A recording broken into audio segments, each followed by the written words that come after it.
Nós aprendemos a conviver com o profano. Por isso, o consideramos natural e aceitável. A. W. Tozer. Antes e acima de tudo, fomos chamados para a santidade. Andrew Murray.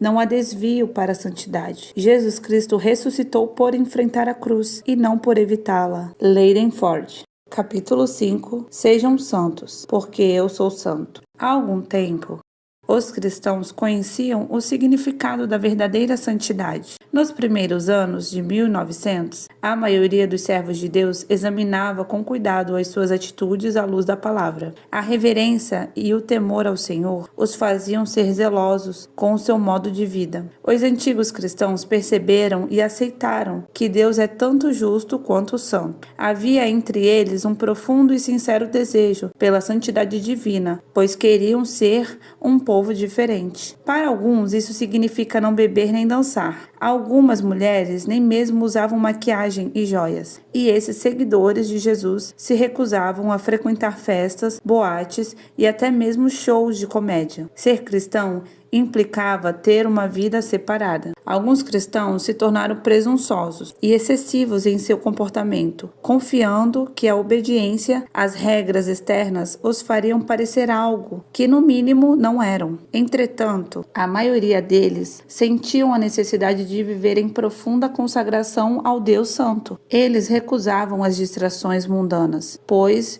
discerniam nelas o espírito do mundo, com o qual não queriam ter parte. Infelizmente, não ouvimos muitos ensinamentos sobre a santidade nos dias de hoje. Na verdade, ela foi adicionada à lista dos termos politicamente incorretos. Acredito que esse conceito bíblico seja desprezado, porque as pessoas não querem viver sob exigências e expectativas, nem mesmo quando vindas do Senhor. No entanto, estando ou não na moda, o mandamento ainda emana das páginas sagradas. Como filhos obedientes, não vos conformando com as concupiscências que antes haviam em vossas ignorâncias. Mas, como é santo aquele que vos chamou, sede vós também santo em toda a vossa maneira de viver, porquanto escrito está: sede santos, porque eu sou santo. 1 Pedro, capítulo 1, versículo do 14 ao 16. Trata-se de um mandamento e não um pedido ou uma sugestão. O livro de Hebreus comprova a seriedade do assunto quando afirma: sem santidade ninguém verá o Senhor. Hebreus capítulo 12, versículo 14. Leia a seguir 3 citações de escritores de uma época em que os cristãos ainda entendiam a importância da santidade. A santidade respira na profecia, troveja na lei, murmura na narrativa, sussurra nas promessas, suplica nas orações, brilha na poesia, ressoa nas canções, fala nas letras, brilha nas imagens, soa na linguagem e queima no espírito de todo o sistema, do alfa ao ômega, do início ao fim. Santidade. Santidade necessária, santidade exigida, santidade ofertada, santidade atingível, santidade, uma obrigação real,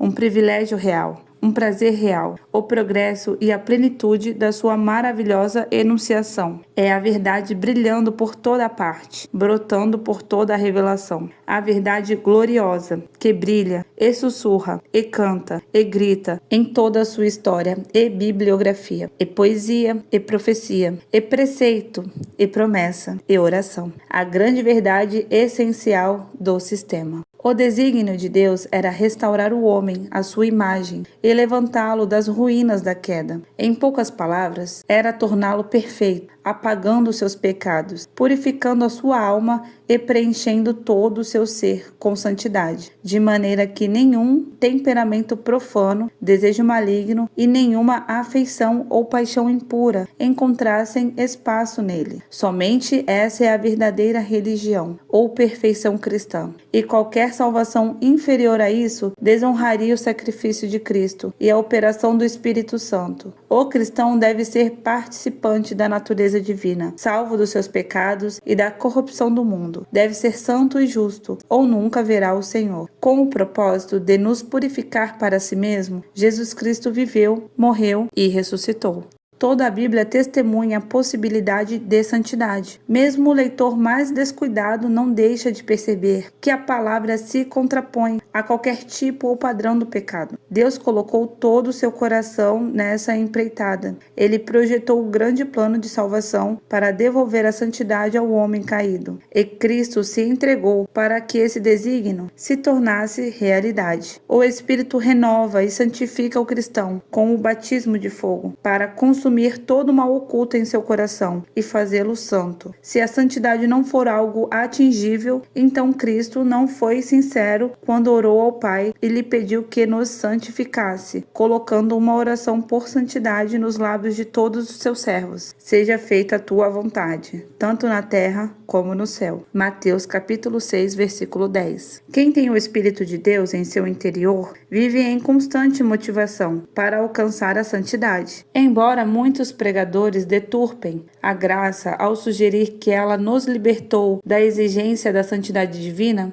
não é isso que a doce, porém firme, convicção do Espírito Santo fala ao nosso coração. Jesus não foi crucificado e sangrou até a morte para que os seus seguidores se entregassem à carnalidade sem preocupação alguma. Ele fez isso para libertá-los das garras do pecado e lhes dar uma vida de pureza. O apóstolo Paulo, que lutava pela graça, certamente acreditava nisso, pois afirmou: porque esta é a vontade de Deus, a vossa santificação, que vos abstenhais da prostituição, que cada um de vós saiba possuir o seu vaso em santificação e honra, não na paixão de concupiscência, como os gentios que não conhecem a Deus. Ninguém oprima ou engane o seu irmão em negócio algum, porque o Senhor é vingador de todas essas coisas. Como também antes vô-lo dissemos e testificamos, porque não nos chamou Deus para a imundícia, mas para a santificação. Portanto, quem despreza isso, não despreza o homem, mas sim a Deus, que nos deu também o seu Espírito Santo. 1 Tessalonicenses, capítulo 4, versículo do 3 ao 8. Deus é santo e ordena que também sejamos. Porém, o que isso significa? No grego, o termo ágios corresponde a sagrado e também a santos. Esses dois usos carregam a ideia de consagrados a Deus, separados do mundanismo e do pecado. Nas Escrituras, santidade se refere principalmente a um padrão de consagração e piedade que desenvolve a obediência e a submissão ao Senhor. Certo ministro explicou esse assunto da seguinte maneira: santidade é a condição de uma alma totalmente santificada, o que denota, primeiro, ausência de depravação, segundo, posse do amor perfeito, um coração esvaziado e reabastecido. Para outro pregador, os desejos são completamente ajustados à vontade de Deus. Assim, as afeições são purificadas, alienadas do pecado e do mundo e elevadas a um supremo amor pelo Criador. Um terceiro pastor declarou: a verdadeira santidade consiste em andar de acordo com a natureza e a vontade de Deus, distinguindo o santo do mundo irrecuperável. O santo não é movido pelos princípios e preceitos do mundo, tampouco governado por suas máximas e seus costumes.